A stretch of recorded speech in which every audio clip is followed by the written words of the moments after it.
यहाँ पर हम बात करेंगे, किसके बारे में बात करेंगे हम? भारतीय वास्तुकला, मूर्तिकला और मृद भांडों के बारे में बात करेंगे।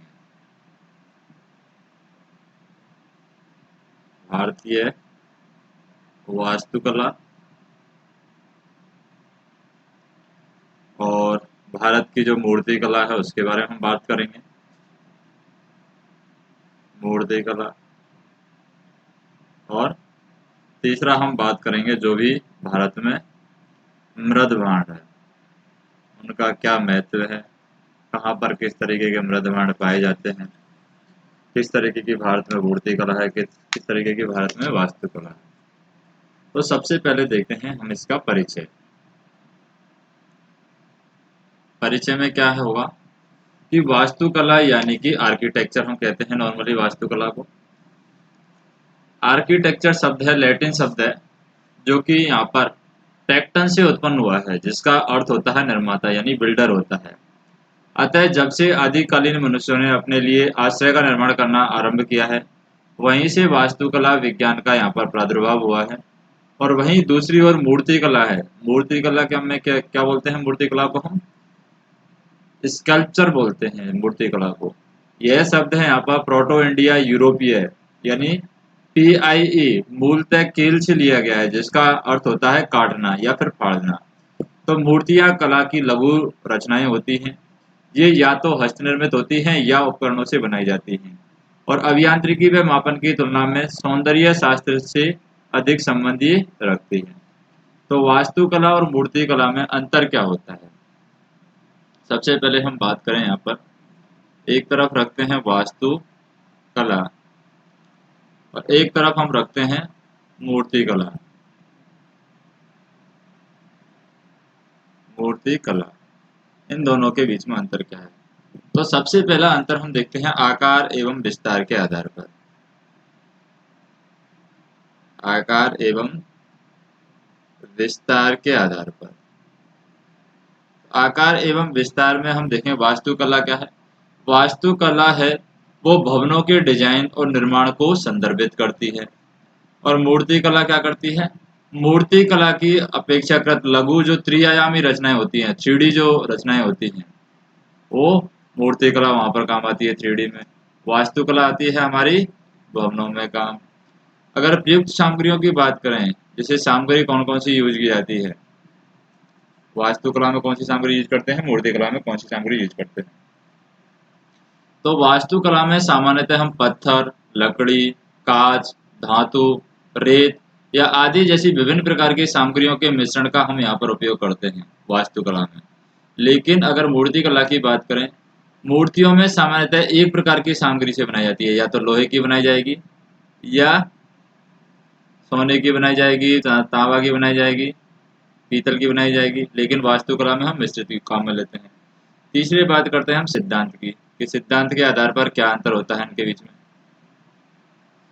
तो सिद्धांत में हम देखें, वास्तुकला का जो सिद्धांत है, वास्तुकला में हम अभियांत्रिकी और गणित के अध्ययन का हम समावेश करते हैं। इसके लिए हमें विस्तृत और सटीक मापन की आवश्यकता होती है। यानी यहाँ पर मापन हमें क्या चाहिए होता है? सटीक मापन की हमें आवश्यकता होती है वास्तुकला के अंदर।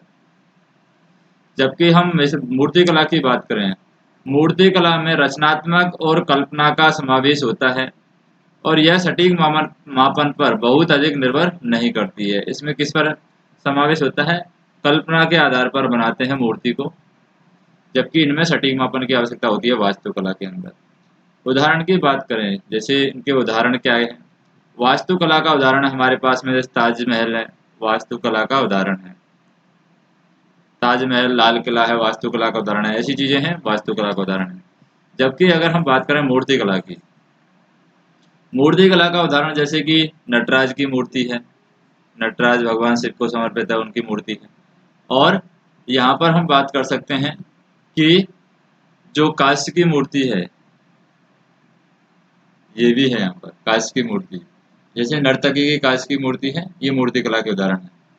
अब बात करते हैं हम भारतीय वास्तुकला की। तो बात करते हैं हम भारतीय वास्तुकला। भारतीय वास्तुकला के अंदर क्या होता है? तो भारतीय कला और वास्तुकला की कहानी है, विकास की कहानी है। प्राचीन हड़प्पा घाटी सभ्यता से लेकर के ब्रिटिश शासन तक भवनों और मूर्तियों की अपनी स्वयं की एक कहानी है। महान साम्राज्यों का उद्भव एवं पतन, विदेशी शासकों का आक्रमण, जो कि धीरे धीरे विदेशी आक्रमणकारी थे वो देशी बन गए थे, विभिन्न संस्कृतियों और शैलियों का संगम आदि भारतीय वास्तुकला और मूर्तिकला के विकास में यहाँ पर परिलक्षित होते हैं। भारतीय वास्तुकला की वर्गीकरण की बात करें, जैसे भारतीय वास्तुकला में प्राचीन भारत की अगर बात करें हम, प्राचीन भारत की बात करेंगे तो प्राचीन भारत में कौन वास्तुकला आ जाती है, जैसे कि हड़प्पाई कला आ जाती है प्राचीन भारत में, क्योंकि हड़प्पा क्या है, प्राचीन है, तो हड़प्पाई कला आ जाती है। प्राचीन भारत के अंदर हमारी मौर्यकालीन जो यहाँ पर कला है वो आ जाती है। मौर्यकालीन के साथ में प्राचीन भारत के अंदर हमारी मौर्योत्तर यानी मौर्यों के बाद में जो कला है वो आ जाती है, मौर्योत्तर। मौर्योत्तर के बाद में हम बात करें, गुप्तकालीन कला आ जाती है प्राचीन भारत में, गुप्तकालीन। और गुप्तकालीन के बाद में हम बात करें दक्षिण भारतीय कला है वो आ जाती है, दक्षिण भारतीय कला। तो ये है प्राचीन भारत के अंदर आ जाती है, यानी प्राचीन भारत की कला है हमारी हड़प्पा, मौर्यकालीन, मौर्योत्तर, गुप्तकालीन, दक्षिणी भारतीय कला। अगर हम मध्यकालीन भारत की बात करें तो मध्यकालीन भारत में कौन कौन आया था, यानी मध्यकालीन भारत में आ जाता है हमारा, दो चीजें आ जाती है मध्यकालीन भारत में। एक तो आ जाती है दिल्ली सल्तनत और एक आ जाती है हमारी मुगल काल। तो मुगल काल है हमारा मध्यकालीन भारत का एग्जाम्पल हो जाता है। उसके बाद में हम बात करते हैं आधुनिक भारत की। आधुनिक भारत की भी कुछ कला और शैलियाँ हैं। आधुनिक भारत, तो आधुनिक भारत में हमारे पास में दो शैलियाँ आती हैं। एक तो आती है इंडो गॉथिक शैली, इंडो गॉथिक शैली, और एक आती है हमारे पास में वो है नव रोमन शैली,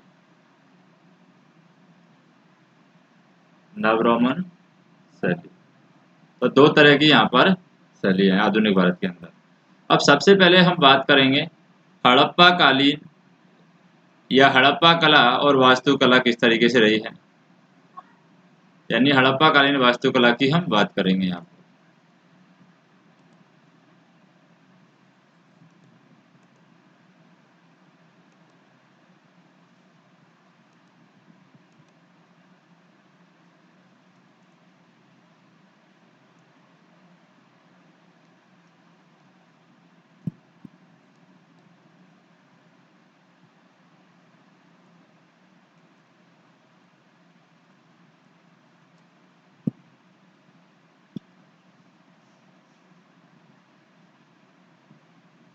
तो यहाँ पर हम स्पेस कर लेते हैं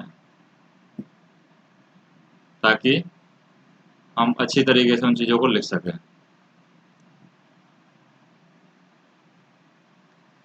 इसे 8 पेज के आसपास हो गए हैं।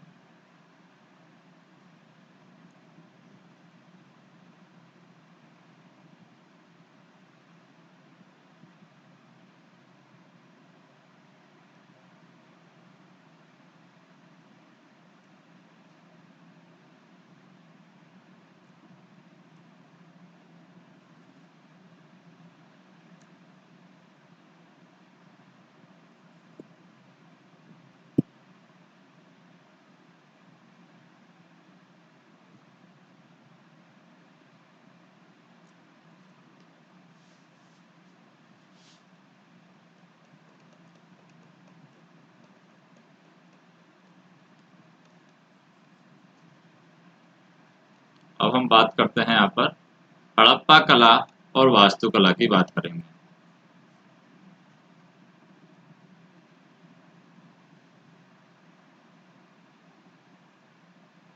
हड़प्पा कला और यहाँ की जो वास्तुकला है, उसकी हम बात करते हैं। ईसा पूर्व तीसरी शताब्दी के द्वितीय अर्धांश में सिंधु नदी के तट पर एक समृद्ध सभ्यता का यहाँ पर प्रादुर्भाव होता है, जो आगे चल करके यहाँ पर उत्तर पश्चिमी और पश्चिमी भारत के विशाल भाग में फैल गई थी, जिसे हड़प्पा सभ्यता या फिर सिंधु घाटी सभ्यता के रूप में जाना जाता है। जीवंत कल्पना, कलात्मक संवेदनशीलता इस प्राचीन सभ्यता की विशेषता रही है, जो उत्खनन स्थानों पर पाई गई अनेक मूर्तियां, मोहरों, मृदभांड और आभूषणों से प्रकट होती है। सिंधु घाटी सभ्यता के कुछ महत्वपूर्ण स्थल और उनकी पुरातात्विक प्राप्तियों के बारे में बात करते हैं, यानी सिंधु घाटी सभ्यता के कौन कौन से महत्वपूर्ण स्थल हैं और वहाँ पर पुरातात्विक प्राप्तियां कौन कौन सी हुई हैं। जैसे कि हम बात करें, वर्तमान पाकिस्तान में हड़प्पा रावी नदी के तट पर है, जो वर्तमान पाकिस्तान में है हड़प्पा। यहाँ पर विशाल चबूतरे वाले 6 अन्नगारों की 2 कतारें मिली हैं। लिंग और योनि के पाषाण प्रतीक मिली हैं, यानी लिंग और योनि के पाषाण प्रतीक मिले हैं। यहाँ पर मातृ देवी की मूर्ति मिली है। लकड़ी की ओखली में गेहूं और जौ, फिर पासा मिला है। यहाँ पर ताम्र तुला और दर्पण मिले हैं। इसके अतिरिक्त कांस्य धातु की बनी हिरण का पीछा करते हुए कुत्ते की मूर्ति दिखाई गई है और लाल बलुआ पत्थर से बना पुरुष यहाँ पर धड़ खुदाई में प्राप्त हुआ है, यानी कि पुरुष का धड़ है यहाँ पर खुदाई में प्राप्त हुआ है, जो कि पुरुष का धड़ किसका बना हुआ है, लाल बलुआ पत्थर से बना हुआ है। और वर्तमान पाकिस्तान में अगर हम बात करें मोहनजोदड़ो की, मोहनजोदड़ो भी क्या है, मोहनजोदड़ो हमारा सिंधु नदी के तट पर है, गढ़ी जो जगह है वहां पर है, और हड़प्पा है रावी नदी के तट पर। तो मोहनजोदड़ो में वृद्ध स्नानगार, वृद्ध अन्नागार मिले हैं। दाह संस्कार के पश्चात यहाँ पर सभाधान मिले हैं। दाढ़ी बनाने वाले पुजारी की मूर्ति मिली है। नर्तकी की प्रसिद्ध कांस्य की मूर्ति यहाँ पर मिली है और पशुपति की मोहर यहाँ से मिलती है हमें मोहनजोदड़ो से। फिर गुजरात की बात करते हैं। गुजरात में धोलावीरा, गुजरात में धोलावीरा से हमें क्या मिलता है, विशाल जलाशय मिला है, अद्वितीय जल दोहन प्रणाली, स्टेडियम, बांध और तटबंध, विज्ञापन पट्टिका की भांति 10 बड़े आकार के संकेताक्षरों वाले अभिलेख यहाँ पर मिले हैं गुजरात में धोलावीरा के अंदर। फिर गुजरात में लोथल की बात करते हैं। लोथल क्या है, सिंधु घाटी सभ्यता का मैनचेस्टर भी कहते हैं हम लोथल को। समुद्री व्यापार का महत्वपूर्ण स्थल यहाँ पर है। गोदी, शवदाह के अवशेषों को दफनाने की यहाँ पर प्रथा मिली है। धान की मूसी मिली है यहाँ पर। अग्नि वेदिकाएं मिली हैं। चित्रित भांड मिले हैं। आधुनिक शतरंज मिले हैं। घोड़े और जहाज की टेराकोटा यहाँ पर आकृतियां मिली हैं। 45 डिग्री, 90 डिग्री, 180 डिग्री कोण को मापने के यहाँ पर उपकरण मिले हैं। फिर बात करें हम भारतीय सीमा के निकट घग्गर और हाकरा की धारा पर स्थित पाकिस्तान में यहाँ पर गनवेरीवाल है, गनेरीवाल। फिर हरियाणा में राखी खड़ी, हरियाणा में राखी गढ़ी है। राखी गढ़ी के अंदर क्या मिला है, सिंधु घाटी सभ्यता का सबसे बड़ा स्थल माना जाता है हरियाणा का राखी गढ़ी। अन्नागार समाधि क्षेत्र नालियां यहाँ पर मिली हैं और टेराकोटा की ईंट यहाँ पर मिली है। फिर हम बात करते हैं रोपड़ की। रोपड़ है भारत में पंजाब में सतलज नदी के तट पर स्थित है रोपड़, और अंडाकार गड्ढे में मानव समाधान के साथ दफन हुआ कुत्ता यहाँ पर मिला है। और राजस्थान में लोथल और कालीगंगा की बात करें, जैसे हम बात करें यहाँ पर राजस्थान में लोथल और कालीगंगा है, तो लोथल और कालीगंगा में क्या मिला है राजस्थान के अंदर, लोथल और कालीगंगा में यहाँ पर चूड़ी कारखाना मिला है, खिलौना गाड़ियां मिली हैं यहाँ पर, ऊंट की हड्डियां मिली हैं, अलंकृत ईंटें मिली हैं, और यहाँ पर गढ़ी और निचला यहाँ पर नगर मिला है। उसके बाद में अगर हम बात करें गुजरात के सुरकोटड़ा की, तो गुजरात का जो सुरकोटड़ा है वहां पर घोड़े की हड्डियों का पहला वास्तविक अवशेष गुजरात में सुरकोटड़ा में मिला है। फिर हरियाणा में हम बात करें वनावली की, हरियाणा के बनावली में सूखी हुई सरस्वती नदी पर खिलौना फल मिले हैं, जो लापिस जो मिले हैं यहाँ पर लापिस लजुली, अग्निवेदिकाएं, अंडाकार आकार की बस्ती मिली है, और यहाँ पर अरिये गलियों वाला एकमात्र नगर यहाँ पर मिला है। उत्तर प्रदेश में आलमगीरपुर की बात करें, उत्तर प्रदेश के आलमगीरपुर में यहाँ पर मेरठ, उत्तर प्रदेश में यमुना के तट पर सिंधु घाटी सभ्यता का सबसे पूर्व स्थल मिला है। और यहाँ पर जो मेरठ और उत्तर प्रदेश में यमुना के तट पर सिंधु घाटी सभ्यता का सबसे पूर्व स्थल कौन सा है? आलमगीरपुर, जो कि उत्तर प्रदेश में मिला है। प्रमुख खोजें यहाँ पर तांबे के बने हुए टूटे फलक मिले हैं, मिट्टी की बनी हुई वस्तुएं और यहाँ पर नांद पर कपड़े की छाप यहाँ पर मिली है। फिर हम बात करें पाकिस्तान में स्थित मेहरानगढ़, यानी मेहरगढ़ है। मेहरानगढ़ तो वैसे जोधपुर में है, लेकिन पाकिस्तान में स्थित है मेहरगढ़। मेहरगढ़ को सिंधु घाटी सभ्यता का अग्रदूत माना जाता है, जहाँ मिट्टी के बर्तन और तांबे के औजार मिले हैं। तो यह जो सभ्यता है सिंधु घाटी सभ्यता की अगर बात करें, यानी हम बात करें इसकी हड़प्पाई काल की बात करें, तो इस सभ्यता में दो प्रमुख स्थल हैं हमें मिले हैं हड़प्पा कालीन में। एक तो मिला है हड़प्पा और एक मिला है मोहनजोदड़ो। तो यहाँ पर हड़प्पा और मोहनजोदड़ो हैं, दोनों के अंदर बात करें, शहरी नागरिक नियोजन के आरंभिक और सर्वोत्तम उदाहरणों में से एक है। सड़कों का नियोजित नेटवर्क यहाँ पर मिला है। घर और जल निकास प्रणाली इस युग के दौरान विकसित नियोजन और अभियांत्रिकी कौशल का यहाँ पर प्रमाण है। हड़प्पा काल की वास्तुकला की बात करेंगे। फिर हम बात करते हैं यहाँ पर हड़प्पा कला का वास्तुकाल कैसा है, यानी हड़प्पा सभ्यता की वास्तुकला की बात करते हैं। हड़प्पा सभ्यता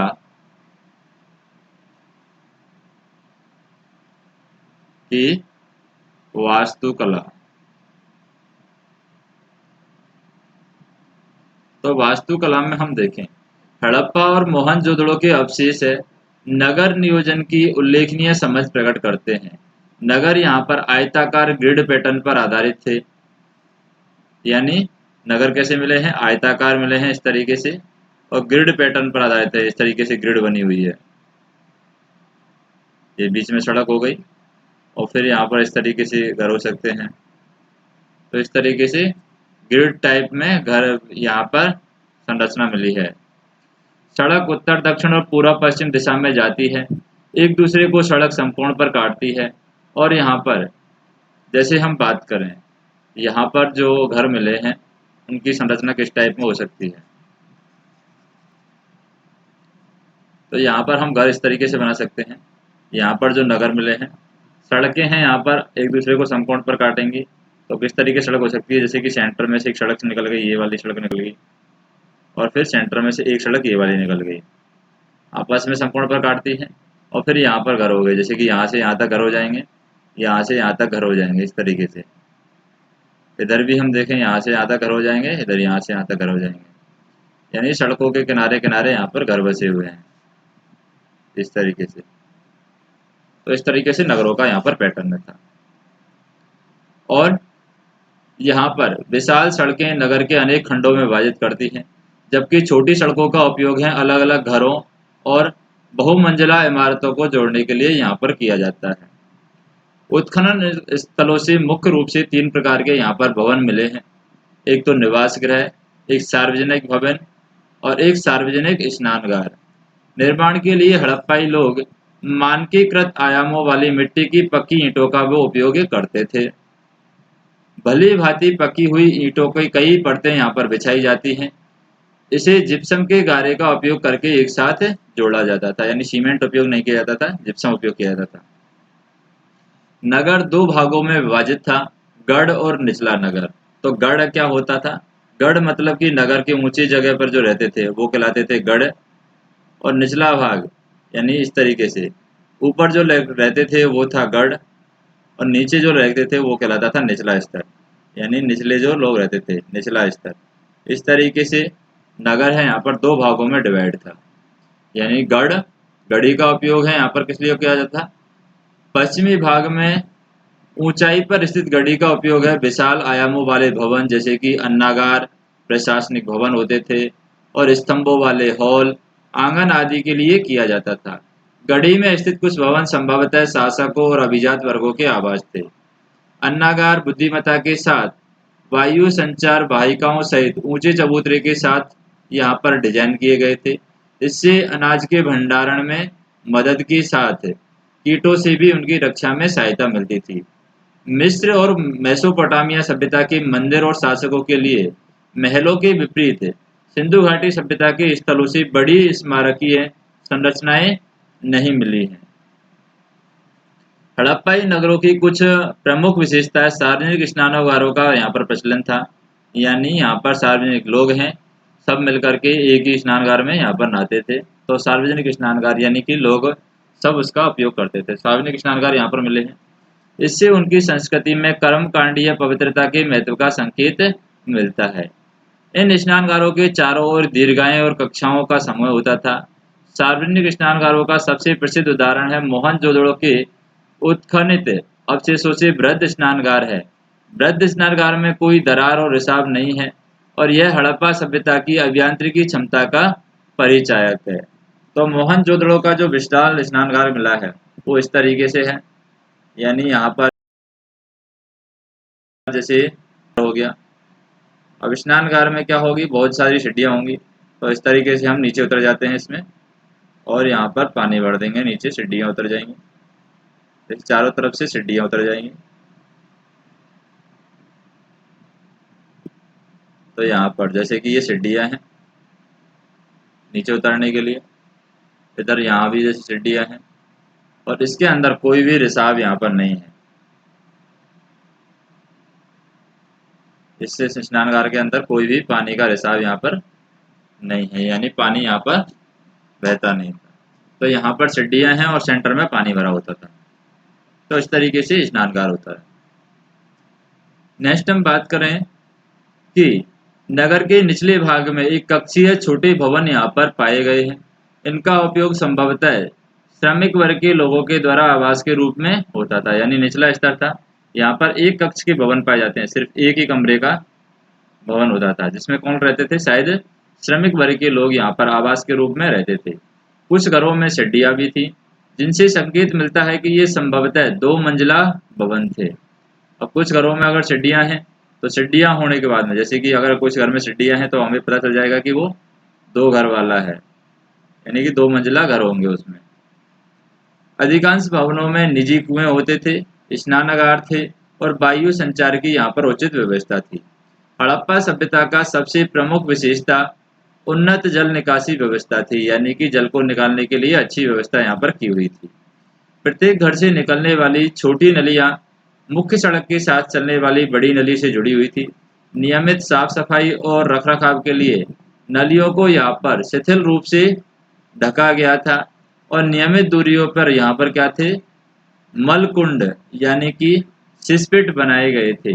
व्यक्तिगत और सार्वजनिक दोनों प्रकार की स्वच्छता पर दिया गया बल काफी यहाँ पर प्रभावशाली है। कई स्थानों पर कुओं की उपस्थिति भी यहाँ पर देखी जाती है। कई विद्वानों का यहाँ पर तर्क है कि टिग्रिस और यूफ्रेटस घाटी की मोसापोटामिया लोग सिंधु घाटी सभ्यता को मेलुहा कहते हैं और मेसोपोटामिया में सिंधु घाटी की कई मोहरें यहाँ पर मिली हैं। हड़प्पा सभ्यता की मूर्तियों की बात करते हैं। अब बात करेंगे हम हड़प्पा सभ्यता की मूर्तियां। हड़प्पा सभ्यता की मूर्तियां। तो हड़प्पा सभ्यता की मूर्तियां किस तरीके से रही। हड़प्पा मूर्तिकार, जो हड़प्पाई मूर्तिकार थे वो क्या करते थे, हड़प्पाई मूर्तिकार त्रिआयामी कृतियों से व्यवहार करने में बहुत कुशल थे, यानी 3D मूर्तियां बनाते थे। सबसे अधिक मोहरें, कांस्य मूर्तियां और मृदभांड यहाँ पर प्राप्त हुए हैं। हड़प्पा सभ्यता के अंदर सबसे ज्यादा मोहरें प्राप्त हुई हैं, सबसे ज्यादा कांस्य मूर्तियां प्राप्त हुई हैं और सबसे ज्यादा मृदभांड यहाँ पर प्राप्त हुए हैं। सबसे पहले बात करते हैं यहाँ पर मोहरों की। जैसे जो मोहर प्राप्त हुई है उनमें क्या पाया गया है। पुरातात्विदों को सभी उत्खनन स्थलों से अलग अलग आकार और प्रकार की कई मोहरें मिली हैं। यहाँ पर अधिकांश मोहरें हैं वर्गाकार और त्रिकोणीय, कहीं आयताकार हैं और वृत्ताकार मोहरों के भी उपयोग के साक्ष्य यहाँ पर मिले हैं। यद्यपि मोहरें बनाने के लिए नदी तल में पाए जाने वाले मुलायम पत्थर स्टेटाइट का यहाँ पर सर्वाधिक प्रयोग होता था मोहरें बनाने के लिए, और ये स्टेटाइट कहाँ पाया जाता था, नदी तल में मिलता था। हालांकि यहाँ पर अंगेट, चर्ट, तांबा, कचाब और टेराकोटा की भी मोहरें मिली हैं। तांबे, सोने तथा हाथी दांत की मोहरों के भी कुछ उदाहरण हमें मिले हैं। अधिकांश मोहरे पर क्या होते थे, चित्राकार लिपि में मुद्रा लेख भी थे, यानी कि पिक्टोग्राफिक स्क्रिप्ट थी, चित्राकार लिपि में मुद्रा लेख भी थे। इन्हें अभी तक यहाँ पर पढ़ा नहीं गया है। लिपि अधिकांशतः यहाँ पर दाएं से बाएं लिखी जाती थी, लेकिन द्विदिशात्मक लेखन शैली अर्थात एक पंक्ति में दाएं से बाएं और दूसरी पंक्ति में बाएं से दाएं भी यहाँ पर लिपि पाई गई है। जो भी मोहरें थी उनमें बाएं से दाएं, दाएं से बाएं लिपि पाई गई है।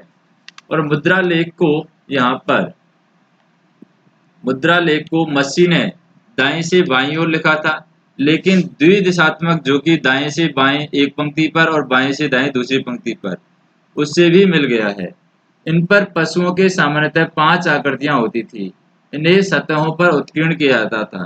सामान्यतः पशु रूपांकन है, यहाँ पर जो पशु बनाए जाते थे जैसे कि कुंवरदार बैल और गेंडा, बाघ, हाथी, भैंस, वायसन, बकरी और मारकोर, सकिन, मगरमच्छ आदि के यहाँ पर क्या बनाए जाते थे, चित्र बनाए जाते थे मोहरों के ऊपर। हालांकि किसी भी मोहर पर गाय का कोई साक्ष्य यहाँ पर नहीं मिला है।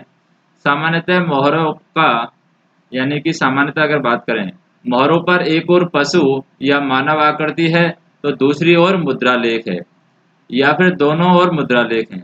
साथ ही कुछ मोहरों पर तीसरी ओर भी मुद्रा लेख है। कुछ मोहरों पर जानवरों की कल्पना की गई है, यानी आधा आदमी और यहाँ पर आधा जानवर। कुछ मोहरें हैं यहाँ पर स्वास्तिक की तरह भी पाई जाती हैं, यानी कि इसके जो स्वास्तिक होता है उसकी तरह भी पाई जाती है। स्वास्तिक कैसा होता है, ये हमारा स्वास्तिक होता है, जैसे ये हमारा क्या होता है स्वास्तिक। तो कुछ मोहरें यहाँ पर स्वास्तिक की तरह भी पाई जाती है। कुछ मोहरों में कल्पित पशुओं के साथ ही अर्ध मनुष्य और अर्ध पशु आकृतियां भी हैं। मोहरों को मुख्य रूप से व्यावसायिक प्रयोजनों के लिए उपयोग किया जाता था और वे संचार में सहायक होती थी। मेसोपोटामिया में विभिन्न मोहरों की खोज और लोथल जैसे विभिन्न स्थलों में यह तथ्य पता चलता है कि मोहरों का बड़े पैमाने पर व्यापार के लिए उपयोग किया जाता था। एक छेद वाली कुछ मोहरें शवों पर भी पाई जाती हैं। इससे पता चलता है कि संभवतः इनका प्रयोग है तावीज के रूप में किया जाता था और संभवतः इनके धारण द्वारा पहचान के रूप में इनका प्रयोग किया जाता था। कुछ मोहरों पर गणितीय आकृतियां भी मिली हैं। संभवतः इनका प्रयोग यहाँ पर शैक्षणिक उद्देश्यों के लिए भी किया जाता था और स्वास्तिक सदृश डिजाइन वाली मोहरें भी यहाँ पर पाई गई हैं। जैसे अगर बात करें जो मोहरें यहाँ पर पाई गई हैं, जैसे पशुपतियों की मोहर है, यूनिकॉर्न वाली मोहर यहाँ पर मिली है। जैसे पशुपति वाली मोहर है उसकी क्या विशेषता है, यहाँ पर जो पशुपति की मोहर मिली है, पशुपति मोहर, तो मोहनजोदड़ो से मिली यहाँ पर स्टेटाइट की मोहर में पालथी मारकर बैठी मानव आकृति या फिर देवता को यहाँ पर दर्शाया गया है। पशुपति मोहर में यानी पालथी मारे हुए एक इंसान बैठा है, मानव बैठा है, जिसको देवता के रूप में दर्शा सकते हैं हम या मानव के रूप में दर्शा सकते हैं। और मोहनजोदड़ो से ये मिली है पशुपति वाली मोहर, और ये किसकी बनी हुई है, स्टेटाइट की बनी हुई है। पशुपति के रूप में यहाँ पर संदर्भित इस आकृति से 3 सिंगों वाला मुकुट यहाँ पर पहना हुआ है, यानी पशुपति ने यहाँ पर 3 सिंगों का एक मुकुट पहना हुआ है। चारों ओर पशुओं से घिरी है, यानी ये जो आकृति है पशुपति की आकृति वो चारों ओर से पशुओं से घिरी हुई है। आकृति के बाईं ओर हाथी और बाघ हैं, जबकि दाईं ओर गेंडा और भैंस है। अगर हम बात करें यहाँ पर दाईं ओर की, तो दाईं ओर यहाँ पर क्या है, गेंडा, दाईं तरफ गेंडा और भैंस, और बाईं ओर की बात करें, बाईं ओर है हाथी और बाघ, हाथी और बाघ। तो यहाँ पर आकृति के आसन के नीचे यहाँ पर जो भी आकृति है, जैसे कि ये मान लीजिए आकृति है कोई भी पशुपति, और उस आकृति के नीचे क्या बताए गए, 2 हिरण दिखाए गए हैं। तो इस तरीके से पशुपति की मोहर है। फिर यूनिकॉर्न हॉर्न की बात करते हैं। यूनिकॉर्न हॉर्न है, यूनिकॉर्न हॉर्न में क्या बताया गया है, इस तरीके से एक गेंडा टाइप में होगा और यहाँ पर जैसे कि ये इस तरीके से यहाँ पर गेंडा टाइप में होगा यूनिकॉर्न मोहर में, और यहाँ पर कुछ लिपि है इस तरीके से लिखी होगी, तो वो होगी यूनिकॉर्न मोहर। फिर बात करते हैं कांस्य मूर्ति की। इसकी बात करते हैं हम, कांस्य मूर्तियां।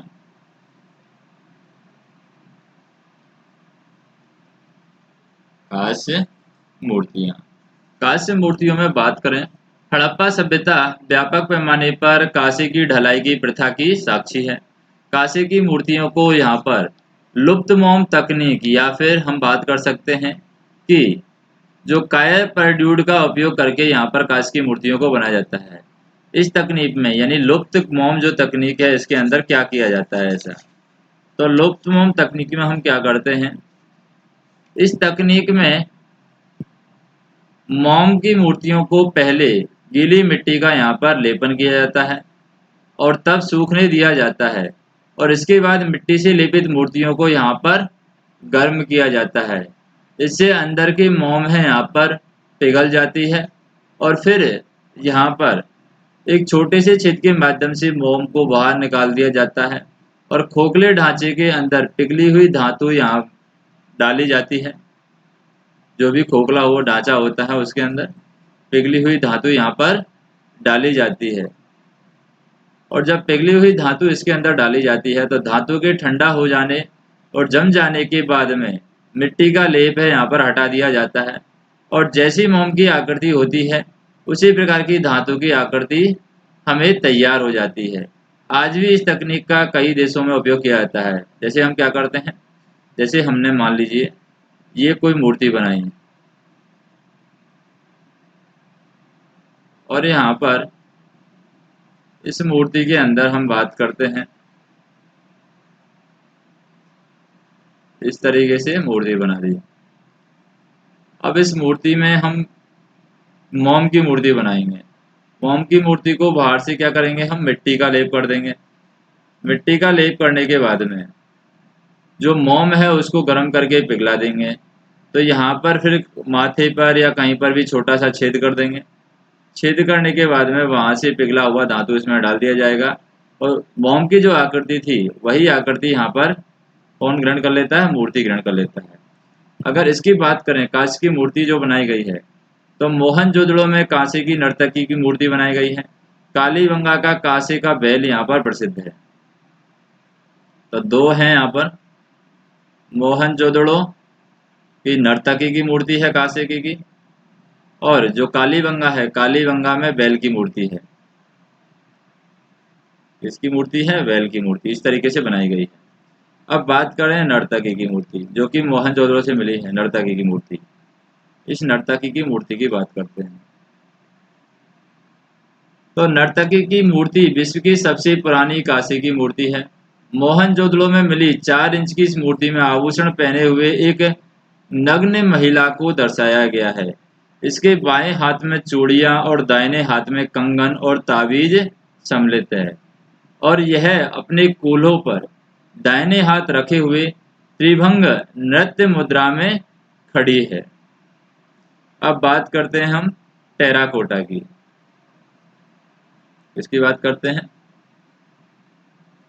टेराकोटा। टेराकोटा क्या होता है? टेराकोटा मूर्तियां बनाने के लिए पकी हुई मिट्टी के उपयोग को संदर्भित करता है।